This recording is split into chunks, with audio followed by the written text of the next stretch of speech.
So, ako po si Ann Mendoza from Laguna. I am a registered financial planner by profession. So before ko nakilala si Sir Mike Marana, si Mentor Mike Marana, sobrang gulo ng buhay ko.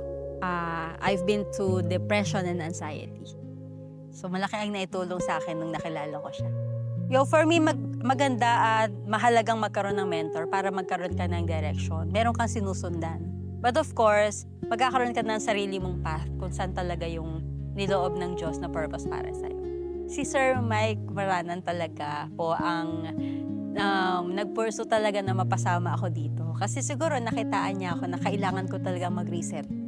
Actually, nung nalaman ko tong Alpha Reset, sobrang saya ko. Kasi nga, alam ko ito yung pinag-pray ko kay Lord na sana mapasama ko. Kasi feeling ko kailangan ko talaga ng reset. Ang dami ko kasing doubt sa sarili ko. Ang dami kong kailangan ayusin. Ang dami kong kailangan gamutin sa sarili ko. At alam ko yun yung makakatulong sa akin para ma-refresh ako, ma-reset ako.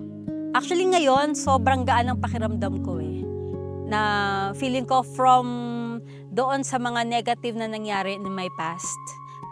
Kumbaga bagong Ann Mendoza na yung kaharap nyo ngayon. At alam ko na yung gagawin ko in the future.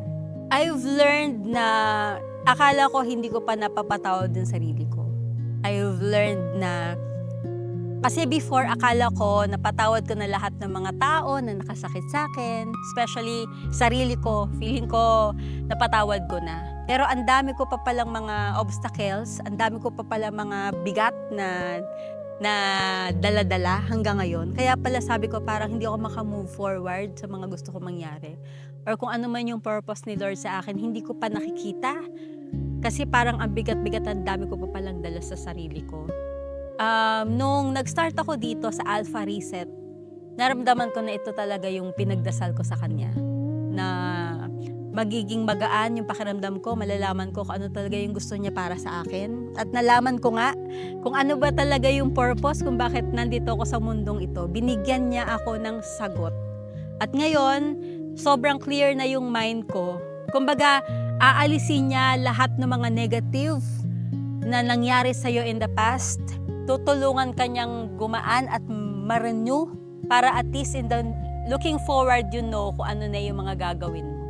Yes, ang dami kong dala. Since 7 years old ako, wala na akong parents So, all by myself since 7 years old.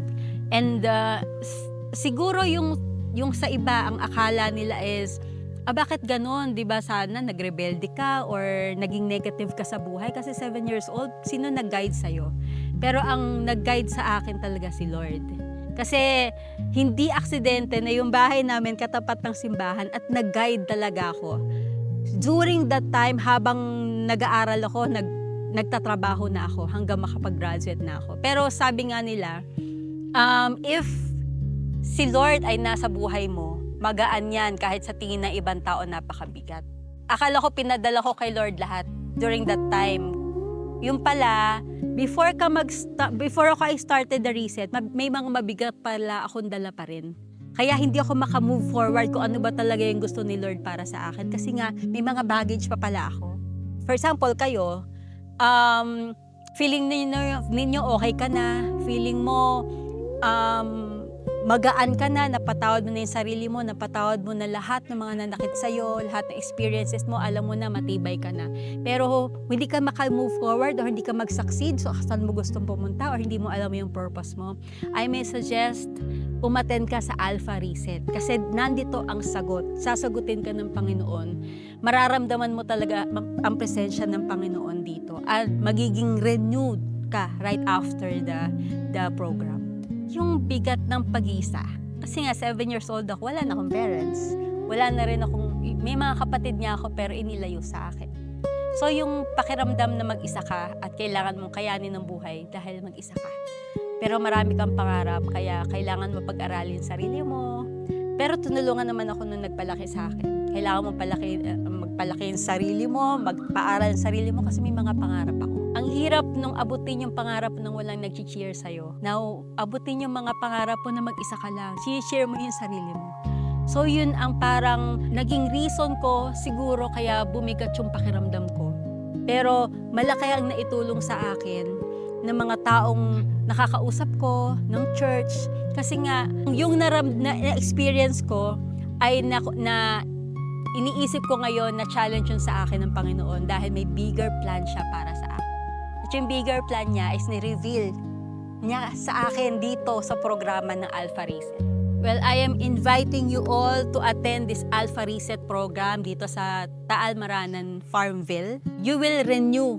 Kumbaga, lahat ng mga baggages mo, lahat ng mga bigat mo dyan, or feeling mo okay ka na pero bakit parang hindi ka nag-move forward, I may suggest to attend this program kasi dito mare-renew at makiklear yung mind mo at ibibigay sa iyo ang lahat ng sagot sa mga tanong mo.